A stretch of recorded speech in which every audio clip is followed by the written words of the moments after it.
আমি ব্রোকলি ভর্তা করব। তো এখানে আমি ব্রোকলিগুলো প্রসেস করে নিয়েছি। শুটকি দিয়ে কাচকি শুটকি এবং চিংড়ি শুটকি আমি টেলে নিচ্ছি। অল্প একটু দিয়েছি।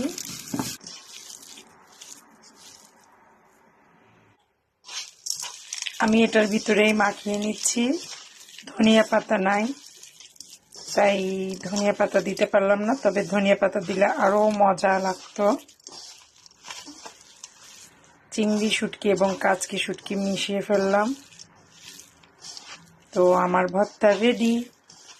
গরম ভাত দিয়ে এই ভর্তা খেতে খুবই দারুণ, খুবই টেস্টি হয়েছে। আমি একটু খেয়ে দেখেছিলাম। এই যে ব্রোকলি ভর্তা রেডি। খুবই মজা হয়েছে, দেখতে একটু সাদা সাদা লাগছে ক্যামেরার কারণে। খুবই টেস্টি হয়েছে। তো আমি ট্রাই করব অন্য একটা ভিডিওতে এই রেসিপি দেওয়ার জন্য।